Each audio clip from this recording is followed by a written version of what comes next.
Here's a warplane just back from a bombing run, and it's peppered with bullet holes thick across the wings, the tail, the middle of the body. The commanders have enough armor to reinforce one part of the plane, and they want to bolt it exactly where the bullets are landing. Makes sense, doesn't it? Put the steel where it's getting hit. You'd probably say the same thing, and you would both be wrong, in a way that, once you see it, you'll start catching everywhere, in advice, in history, in the story of your own life. Tonight you're going to look at the same data those commanders had, make the same natural mistake, and then watch one quiet insight flip it completely, and hand you a question that quietly rewires how you read almost any success story. One man looked at those bullet-riddled planes and did the exact opposite of what everyone expected. His name was Abraham Wald, a statistician working for a hush-hush team of mathematicians at Columbia. His answer was, don't armor where the holes are. Armor where they aren't. Put the steel on the engines and the cockpit. The places these planes came home almost untouched. It sounds backwards. It sounds like a mistake, but it's one of the sharpest pieces of thinking to come out of the entire war. And here's the reveal. Those commanders were staring at a sample that had quietly lied to them. Every single plane they could examine had one thing in common. It made it back. They were only ever looking at the survivors.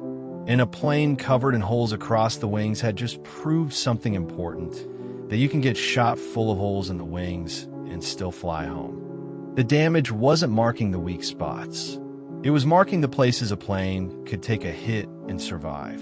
So then, where were all the hits on the engines? They were on the planes that took an engine round and never came back. The ones that spun into the sea that no one back at base ever got to inspect. The clean, undamaged engines on the returning bombers weren't a sign the engines were safe. They were the fingerprint of every plane that got hit there and died. The absence of bullet holes wasn't good news. It was a graveyard you couldn't see. That's the trap, and it has a name: survivorship bias. It's what happens when you judge a whole group by looking only at the ones who made it through, because the ones that didn't make it are gone, silent, missing from the data entirely. You study the winners, and you never notice the far larger crowd of losers who were quietly deleted before you ever showed up to look. Quick get check just for you. Think of the last time you heard successful people all wake up at 5 a.m., or the secret is you just never give up. Did it ever occur to you to go find all the people who woke up at 5 a.m. or who never gave up and failed anyway? Of course not. You can't. Nobody interviews them. They didn't make the video. Hold on to that little blind spot, because it is running almost everything you believe about success. And in a minute, I'll hand you the one question that switches it off, the exact question Wald asked. Once you can see the missing planes, you start seeing them everywhere. A billionaire tells you he dropped out of college to chase his idea, and a room full of people nods. But for every dropout who became a billionaire, there are thousands who dropped out and quietly went broke, and nobody puts them on stage. You hear they don't build houses like they used to. The old ones are so solid. But the flimsy old houses fell down decades ago. You're only standing among the survivors of a century of demolition. It is the same with old songs and old films. That whole they don't make them like they used to feeling is just the thousands of forgettable ones already forgotten, leaving only the handful of classics still standing. Every morning routine of the ultra-successful is a plane that came home. The routines that didn't work took an engine hit and vanished, and no one wrote them up. Here's a sneakier one, because it hides inside real, official-looking numbers. A company points to the healthy average track record of its investment funds, proof you should put your money in. But the funds that did badly got quietly closed down and dropped off the list, so that shining average is measured only across the funds that survived. The losers were deleted before they could ever drag the number down. You're not looking at the returns of investing. You're looking at the returns of the survivors and being sold the difference. Picture it for just a second. One crew, an engine round, going down over cold gray water. No survivors, no wreckage, no line in any report. That plane is sitting inside every one of these success stories.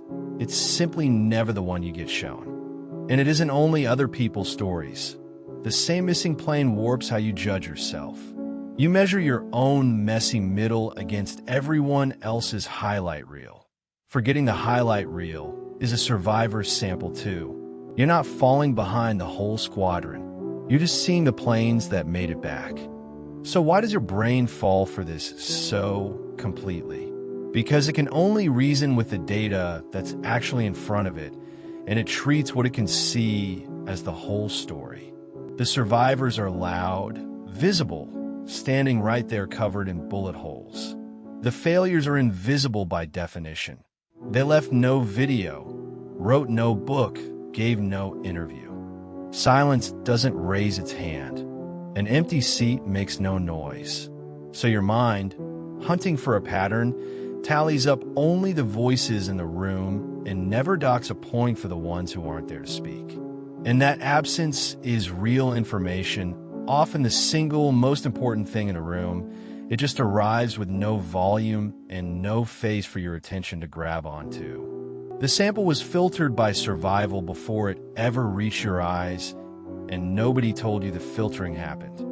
Which means you don't need a statistics degree to defend yourself.